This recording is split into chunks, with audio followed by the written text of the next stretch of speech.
listening to another episode of Record Stores Across America. Back in Ohio, and went to a neat little town called Yellow Springs. About an hour west of Columbus, west and then south.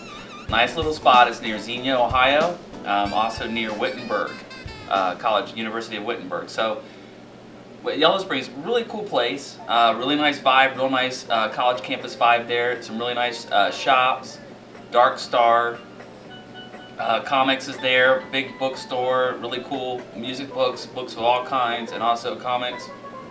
Some of the more trendier things that are out there, board games, this and that. Really neat town. I also heard that you may bump into Dave Chappelle out there. Now, I didn't have any Dave Chappelle appearances myself, but as I walk along the sidewalk, enjoying the sights and the sounds, a little bit of music there. Got a gentleman playing the steel drum there. We hung out and shot video of him for a few minutes.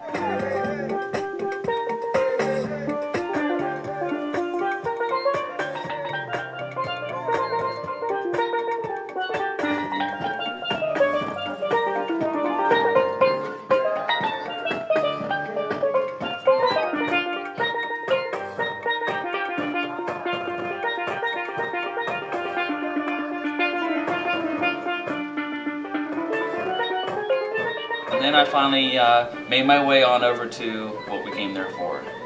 Toxic Beauty Records.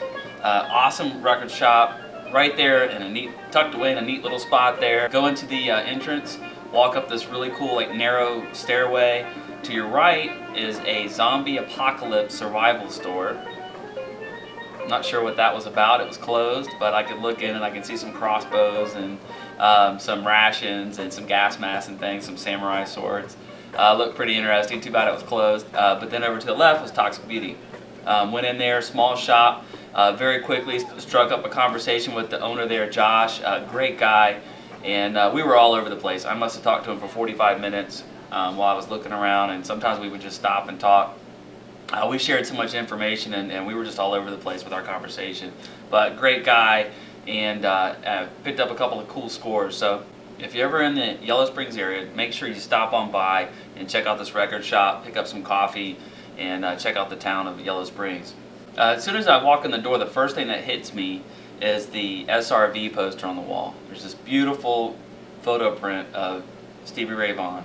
He's facing the crowd. He just stopped and captured in that moment of time, and he's kind of reaching back behind his back there, and he's got his fingers over a couple of chords on his guitar, and just an awesome photo. And talking to Josh, I found out that it was a print made from the original negative, so it was definitely a collector's item and something really cool. Then you look around, you see the posters on the wall. I noticed that there was some art there from Michael Martin, which he's a local artist here in town.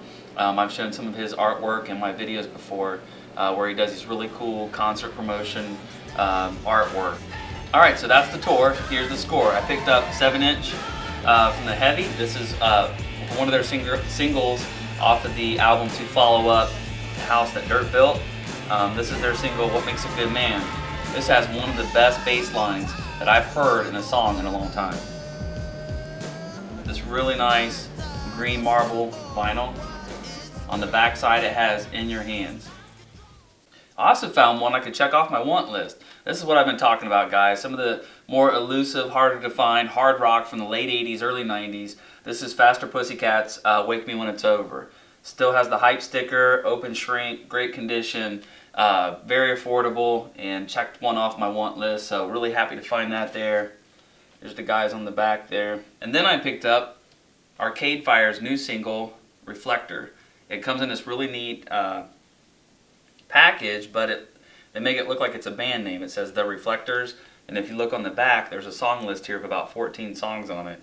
So that's kind of curious there, but this really is just the single. I haven't opened it yet, but from what I've heard from Arcade Fire, this album is solid.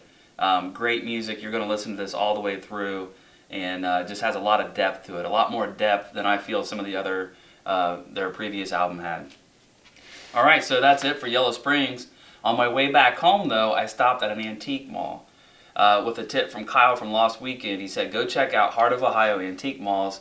There's some record shops in there. And also Eli, MB Drummer, he's the one that tipped me off to go stop off at Toxic Beauty in the first place. So If you haven't checked out his channel yet, MB Drummer, stop over there. But thanks Eli for the tip. Toxic Beauty was everything you said it was and then some, and I'll definitely be stopping back again. So on a tip from Eli and Kyle at Lost Weekend, I stopped in there a little bit skeptical. You know how you can lose a lot of time in an antique mall, and I only had about an hour before the place closed.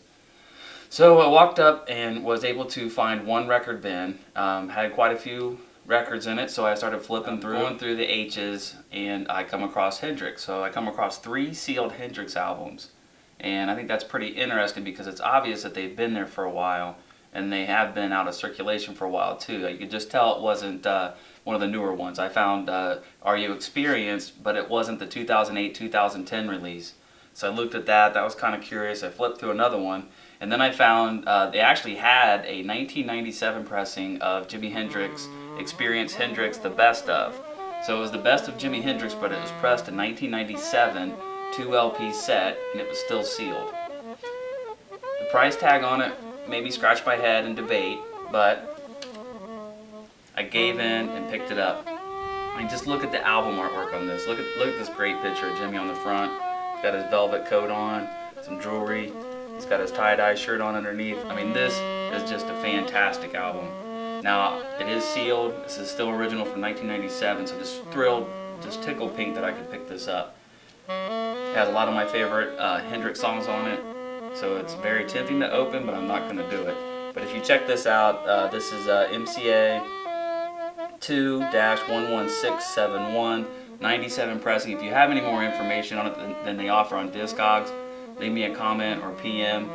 But just the other day I was commenting on Travis's channel about how I was almost jealous of him because he has a honey hole. He has a flea market honey hole right near where he lives, and he's always finding great stuff there, and I just never do. Can't say that anymore. So Travis, you were right. Keep hunting. It'll turn up. So, but LJ, I'm still looking for that Pink Floyd Division Bell out in the wild. That's gonna have to happen someday, right? So, picked up Experience Hendrix, the best of Jimi Hendrix. It's a 97 press, and it's also number 2002. So once I saw that, that sealed the deal for me. I definitely had to walk out of the shop with that one. So there's another installment of Record Stores Across America. Keep watching. I'm really excited. I'm loving the buzz about these videos. So it's just making me work harder and get out there more with that camera and just exploring new record shops. So I'm glad I'm able to bring those to you. Everybody out in the BC, take care.